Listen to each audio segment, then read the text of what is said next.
Hello, guys, and welcome to Health Science. The lesson is titled The Six Classes of Nutrients and Their Functions. Let's take a look and see what we are going to learn today. The objectives for today is that by the end of this lesson, you will identify each nutrient. You will describe why each nutrient is important to lower the risk of disease, and you will identify which foods belong to each nutrient. So, the first question we need to ask ourselves is what are the six classes of nutrients? They are protein, carbohydrates, fats, minerals, vitamins, and water. Um, this is what I want you guys to do. On your piece of paper that you have in front of you, I want you to write down that question. What are the six classes of nutrients? Right underneath that, I want you to write what you see in front of you, which are the nutrients. And I want you to, for each nutrient, I want you to leave 3 lines or 3 spaces so you can write down 3 different foods that you see from the picture. On the side of your nutrient, I want you to write the function. So let me show you an example of what I'm talking about.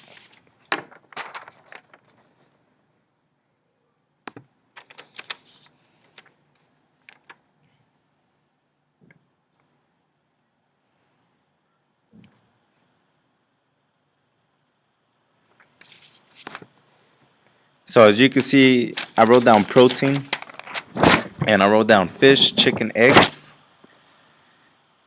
because those are 3 foods that I see from the picture.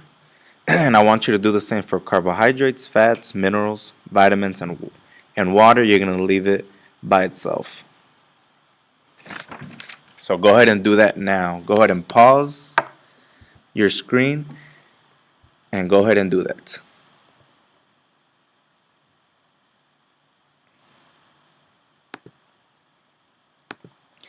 Let's talk about the functions now for each of these nutrients. Protein. The main function of protein is muscle growth and tissue repair. Anytime a person gets injured or has surgery, the protein is gonna help repair all those cells, all those tissues, for that person to get back to being 100%. You see that all the time with athletes, but even in people who are not athletes, okay, we need that as well. So go ahead and pick one function to write down, and you could pick whichever you see from the graph.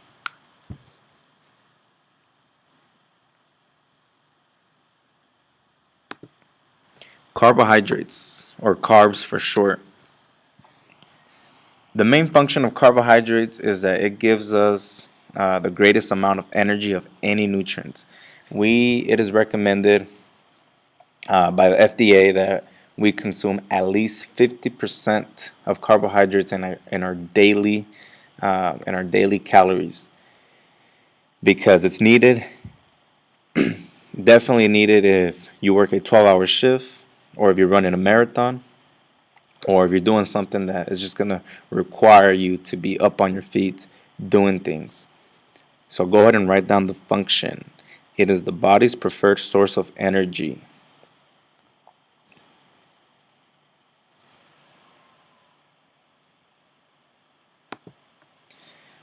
Moving on to fats now. Fats get a bad reputation. However, there's such thing as good fats and bad fats. Some of the good fats include avocado, fish oil, almond oil, olive oil. Those are the things that are needed for our heart to promote that good cholesterol, the low density lipoproteins. So go ahead and pick one function to write down for fats.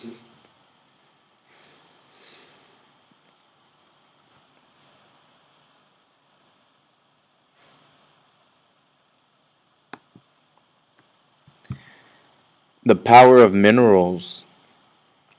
Minerals are found mostly in fruits and vegetables.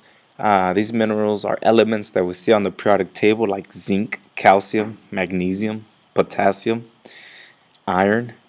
If we look closer at calcium over here, you can see that calcium is present in skeleton, 99%, and 1% in blood and tissue.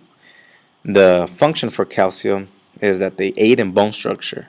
They help with nerve function. They help in reducing blood clotting. They help with muscle contraction. And they help with cellular metabolism. So go ahead and pick one function that you see from the slide and write that down.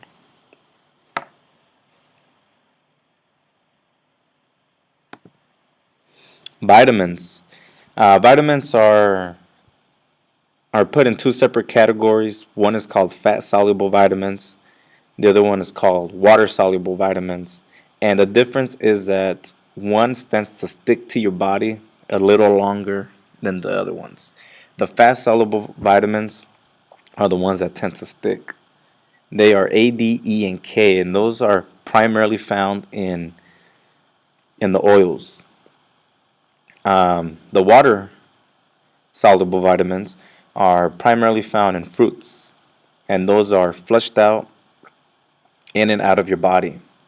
There's no particular research that says which one is better, as they're both important for our health.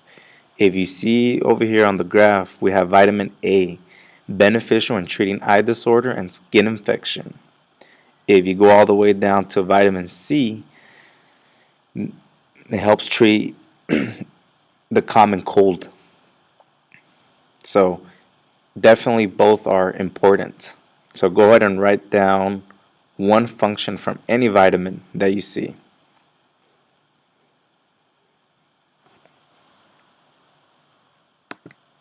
And the last one, water. I want you to write down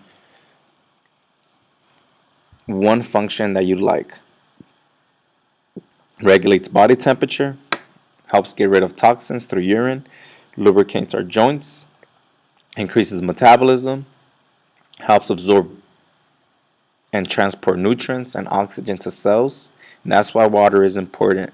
And as you can see on the other picture, on the picture here, lungs, blood, skin, muscle, brain, and bones all contain water, and they all need water to keep going.